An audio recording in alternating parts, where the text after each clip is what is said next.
clouds dito. Hindi ko alam kung kita ba eh, pero fog yan. Hindi, parang clouds lang siya. The clouds, hindi fog. Kasi walang sa fog baba, sa baba eh. Wala. Dito lang sa floor na to siya.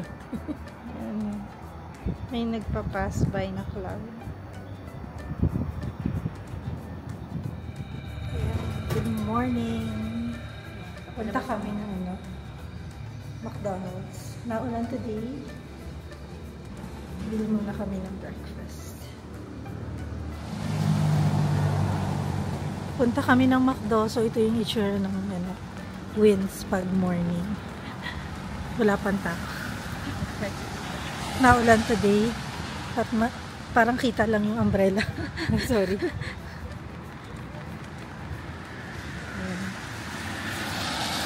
Medyo may slight fog kasi naulan. Pero ang sarap ng weather. Ayan. So, pasok muna tayo ng McDo. Bibili tayo ng breakfast. Okay. Open na siya. Yung sa may Primark. Guys, epic fail. Sarado pa ang McDonald's. So, kanina. 6 o'clock? Oo. 6 o'clock pa lang. So, close pa pala itong Yeah, so magpapande Manila na lang muna kami for breakfast. Let's go! Nandito lang din naman sa Primark yung Pande Manila.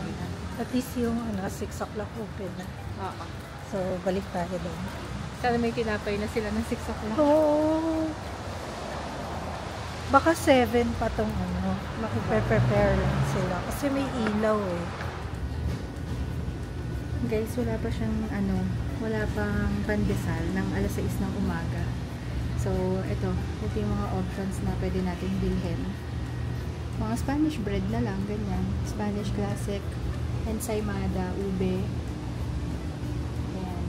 Meron namang banana loaf. Pero parang ang bigat yun. Banana mon. Gusto natin. Banana mon. 42 pesos lang. Mga Spanish bread. Si Mama. Ayan. Meron din silang mga tarts.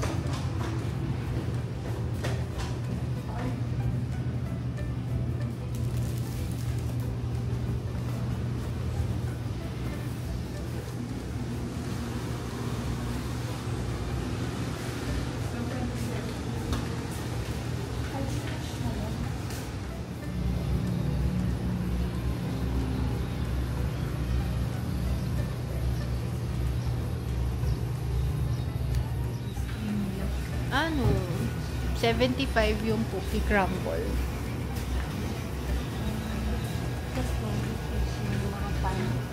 Oo, pint niya 250. Meron din popsicle. Ito yung mga popsicle. May 7-Eleven, nalimutan namin. Kaso doon pa siya sa dulong. Okay lang. Kasi magla-lunch naman tayo sa Alvista. Naka-reserve kami for lunch, buffet niya. So, 1,600 plus yung lunch niya. Papakita na lang namin sa inyo later. Pero ngayon, babalik muna kami sa condo. Magbe-breakfast muna kami. And then, mga around 11 o'clock, pupunta na kami ng Alvista. Guys, ang ganda naman ng Mountain View. Ewan ko kung nakikita dito sa video. Ang ganda niya.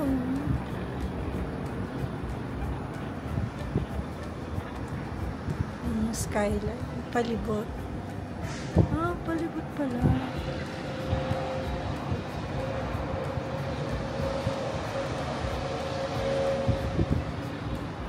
Paka-green naman.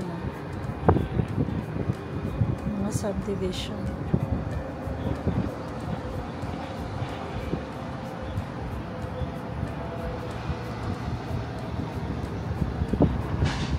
Good morning! Day 2 namin ngayon dito sa Tagaytay. And today, magpupunta tayo ng Taal Vista Hotel.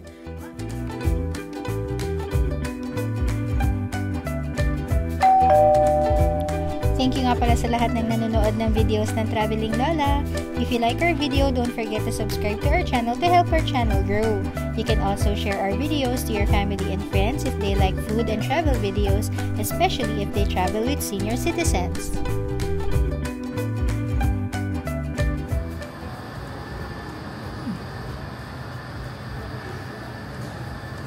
pasalubong din pala dito.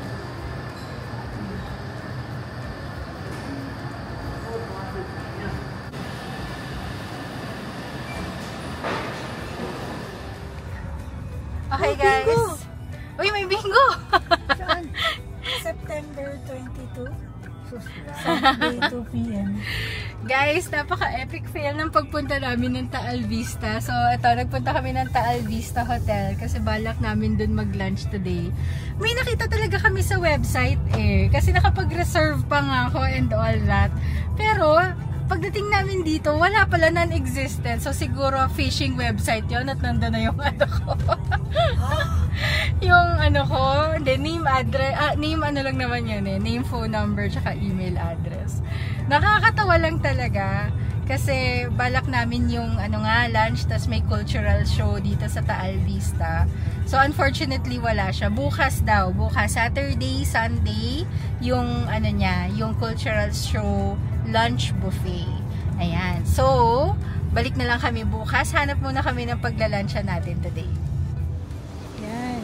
So, nasa Balaydaco kami. Kahit weekday o Friday today lunch, ang dami pa rin ano, waiting pa rin siya. So, ito yung itsura niya.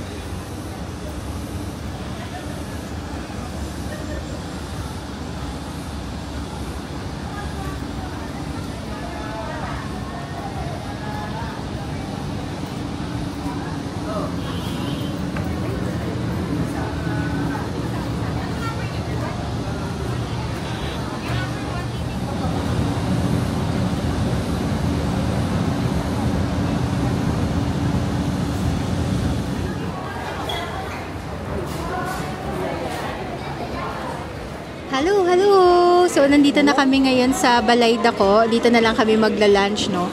Grabe, ang gulo pala dito sa loob. Oo, so, first time lang namin, alam namin na busy siya. So, pagpapasok mo pa lang, may queue na. I don't know kung na-explain mo na ba No. Pero may queue na ibibigay na QR code, parang ganito. Ayan. Tapos, oo, pinakita ko. Tapos, mag-aantay ka, i-register mo sa Google Forms, and then tatawagan ka nila kapag ready ka na. So, medyo napaka-chaotic niya. Ang chaotic, ang daming tao, ang daming kotse, ang hirap ng parking. So, siguro, oo, sana masarap yung food dito, no? Worth the hype. So, oo, balitaan na lang namin kayo kung ano bang feedback namin or feedback ni Lola dito sa Balaydaco. First time dito sa sikat na restaurant na to. See you later! Papasok na kami. Oh, wow! Is this our table? Oh my God. Yes. Okay. Wow, we have a nice view. Tingnan mo yung view. Oh, look at that.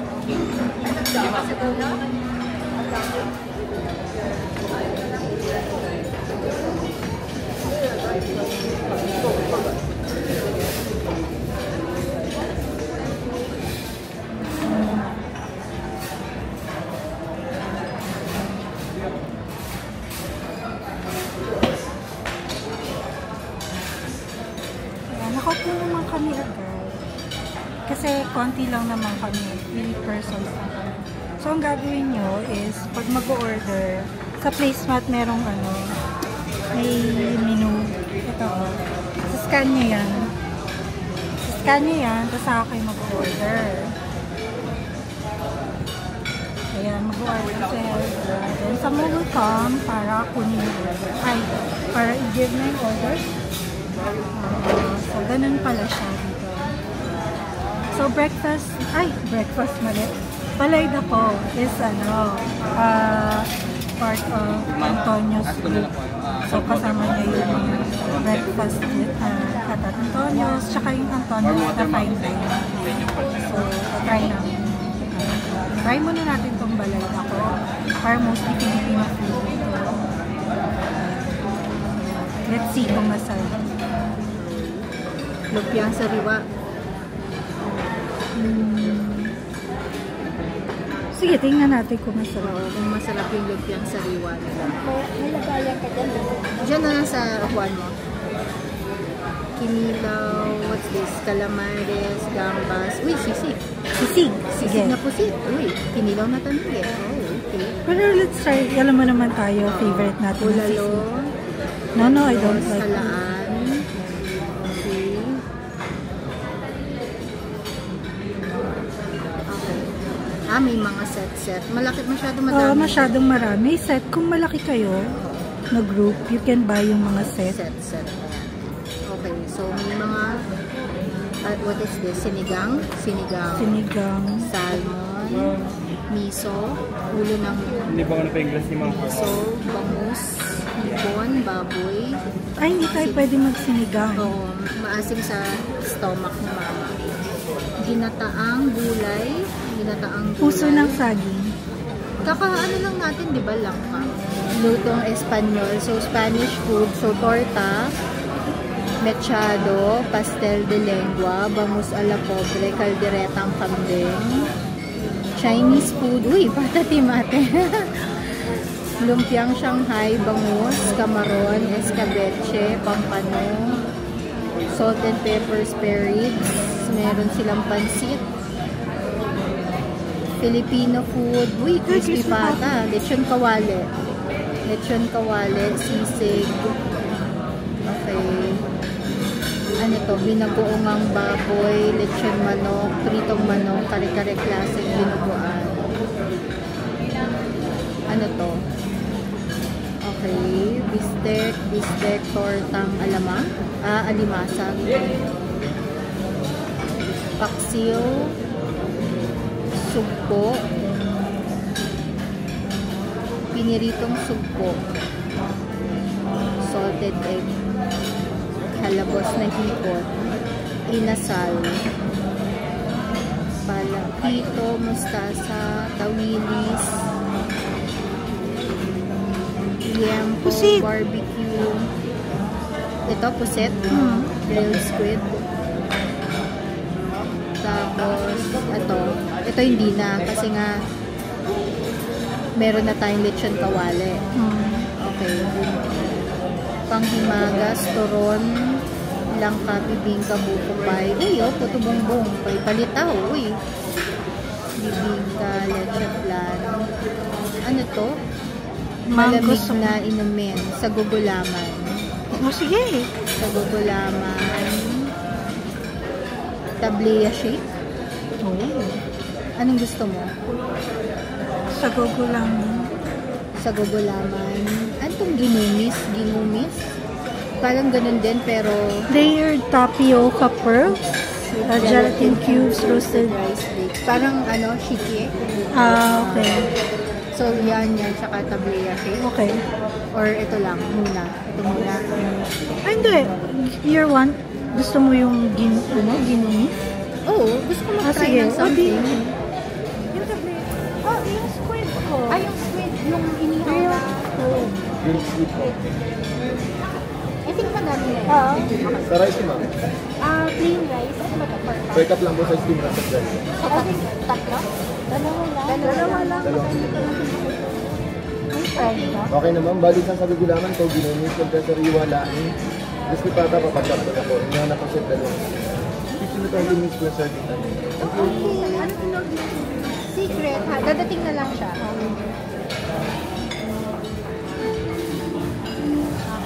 Para siyang house na semento. Open siya. Hindi pala siya aircon. Mainit siya if you have to. Maganda yung view ng taal. Yan, pakita mo yun. Pinakita ko na kanina may video ko na siya. So, ulitin na lang natin kung gusto mo. Okay. Ayan. Nice yung seat na nakuha namin. Ayan, guys. So, dumating na yung drink ko. Ginumis. Yes. So, anong laman niya? Parang sago, no? Parang siyang halo-halo na basa. Oo, parang may tapioca, may gulaman. Parang sago gulaman lang din. Parang sa gulaman. Wala sila ngayon black gulaman. Meron. Black gulaman? Sa gulaman, padating na. Matamis siya. Arnibal na arnibal yung lasa. Pero para siyang halo-halo nga. Kasi may gatas and all. Matamis siya na drink. May mali. Comment sa Helga. Parang ano mo yung tinitindang sa malamig? Joke lang. Kasi nakakainom ako ng sa malamig mo. Pero parang siyang yung drink na may gulaman, na may arnibal, na may gatas.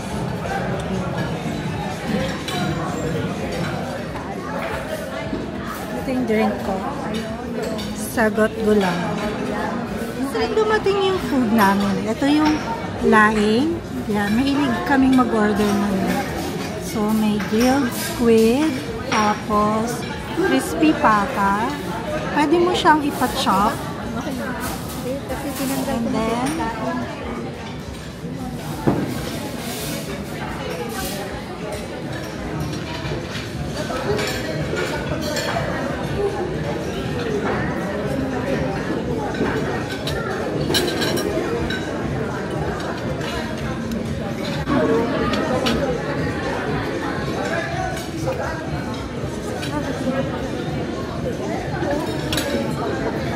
ang labot yung squid.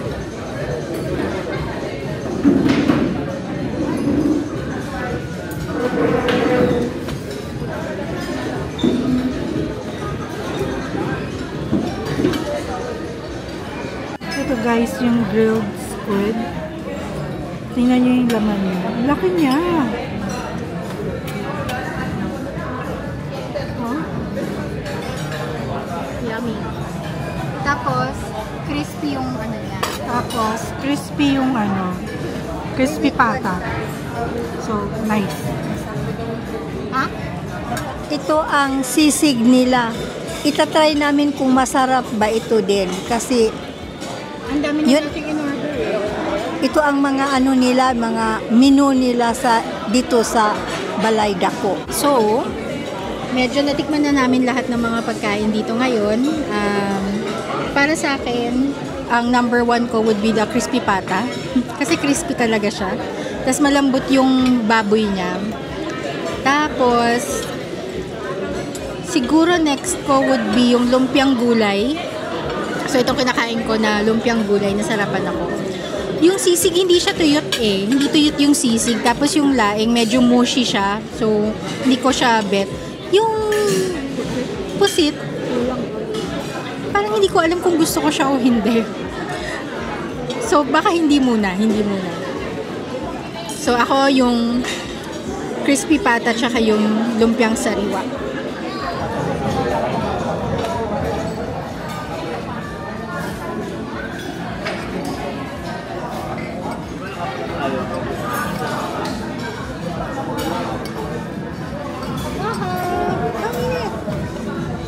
Ito Bungo. Merry Christmas. Bingka. Mainit pa yan. Oh, init bagong luto. At saka yung palitaw niya. Palitaw. Get mascobado. Mainit din siya. So, Filipino desserts tayo. Filipino desserts tayo. Tapos, parang mga, kung ano yung gusto namin ng mga kabataan kami. So, yun yung mga pinapili namin. So, dessert. Good luck. Sana masarap. Oo. Hello. So, hindi ko na-share sa inyo yung final bill natin sa Balay Dako kagahapon. So, ang dami nating mga in-order kahapon. Na-take out pa namin yung mga iba. Ang total bill natin is nasa 4,401 peso. And, 96 pesos. Ayan. So, ang final thoughts natin sa Balay Dako, may mga masasarap na food naman. Ako nag-enjoy talaga ako dun sa Crispy pata. Tsaka dun sa Kung order kayo nun. yung lumpiang sariwa for me. And then sa dessert, nag-add tayo ng dessert, diba? So nag-add kami ng mga Filipino dessert like the palitaw, the bibingka, at saka puto bumbong. So, yung puto bumbong, not so much, no? Hindi siya buttery. Actually, hindi ko alam kung ano talaga yung lasa ng puto bumbong. Pero sabi nila, hindi daw ganun yung puto bumbong. Palitaw, nasarapan naman ako. Tsaka dun sa bibingka, actually, masarap yung bibingka. Masarap din yung sagot gulaman nila. Oo, yung mga drinks nila. Yun, masarap din pala yun. So, si Lola mahilig sa black gulaman. Correct. So, nasakto din sa kanya yung Oo. Lang, siguro prepare lang yung wait time, tapos very limited lang yung parking, matagal yung antay, pero mabilis naman dumating yung pagkain. Actually, yung sisig nga, finalo lang namin. Siguro wala pang 5 minutes nandiyan. Ay, yung sisig pala hindi ganun ka, Hindi siya crispy. Hindi siya crispy. Pero kung mahilig kayo dun sa basa na malambot, siguro nyo yun. Pero, okay na rin. So overall, it's a great experience. Medyo may pagkamahal nga lang siya compared dun sa other restos around. Kung Filipino food lang din naman yung hanap nyo. But the place is very nice. The service is really, really, really, really very good. Wala lang aircon. Wala lang aircon pala, nakaka-disappoint. Walang aircon. Init, may init. Pero ang ganda ng view, di ba? Yes. Ang ganda ng view ng Balay-Taco. So, try nyo pa rin. Try nyo pa rin. Madaming mga nagpupunta dong mga balikbayan, mga families, ganyan. So, kung meron kayong time or meron kayong restaurant na gustong itry na Filipino food, sa Balay-Taco na lang kayo mapunta. Dito na muna namin tatapusin ang vlog natin. Itutuloy natin ang pag-explore sa Tagaytay sa next vlog natin. So if you like food and travel videos, make sure to subscribe to our channel. You can also hit the notification bell icon so you're notified pag meron tayong bagong upload sa channel namin. Thank you for watching our video. Till our next video. Bye-bye!